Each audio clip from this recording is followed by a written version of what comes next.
فاسألوا أهل الذكر إن كنتم لا تعلمون۔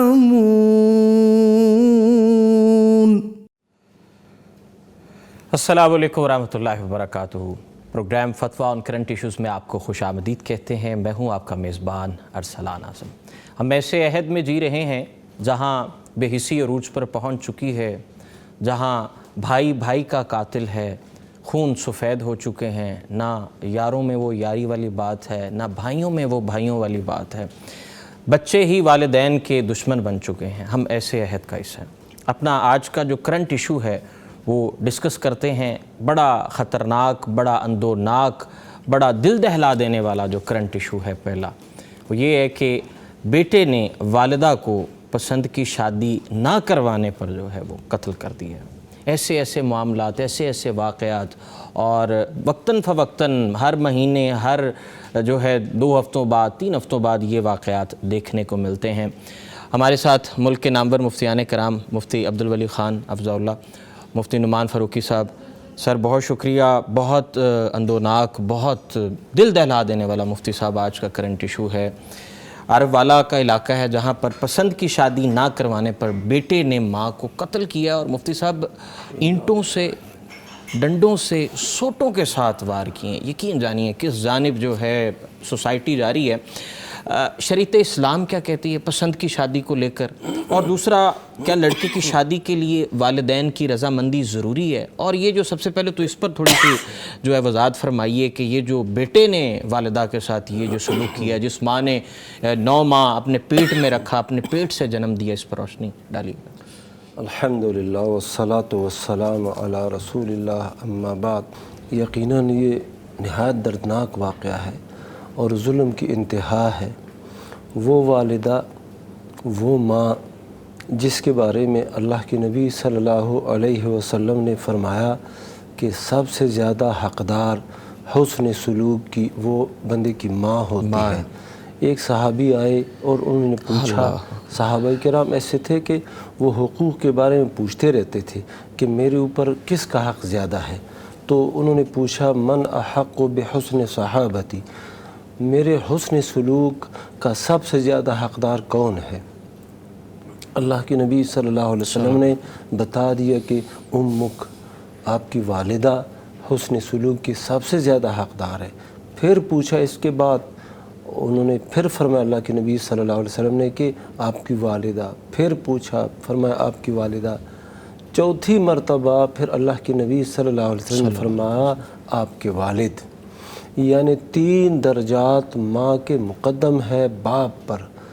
وہ ماں جس کے بارے میں قرآن مجید کے اندر یہ فرمایا حملتہ امہ وہنًا علی وہن، کمزوری کے اوپر کمزوری ہے، پھر ماں نے تجھے پیٹ میں پالا، پیٹ میں رکھا، پھر پیدا کیا، پھر دودھ پلاتی رہی، راتوں کو اٹھتی رہی، اور تیرے بیماری کی وجہ سے وہ فکر مند ہوتی رہی، کہاں جا رہی ہے، کہاں نہیں جا رہی، ڈاکٹر کے پاس، حکیموں کے پاس، دم کرتی ہے، کرواتی ہے، یہ سلسلہ سارا اسی ماں کو پھر تو نے قتل کیا، اور وہ بھی کس مقصد کے لیے قتل کیا کہ تیری پسند کی شادی نہیں ہو رہی اور یہ ماں نہیں کروا رہی۔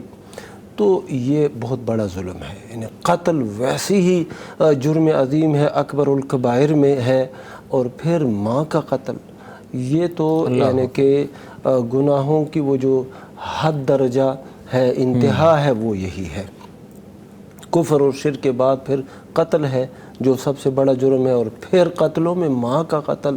انا للہ و انا الیہ راجعون۔ کیسا بیٹا ہے کہ اٹھتا ہے اور ماں کے اوپر وہ یعنی کہ وار کرتا ہے اور اس کو قتل کر دیتا ہے، ڈنڈوں سے۔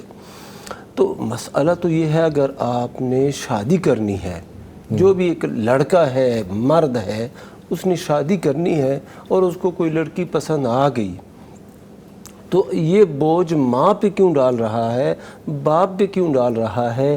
جب تو جوان ہے، کما سکتا ہے اور اسی طرح سارے اخراجات برداشت کر سکتا ہے تو پھر کر۔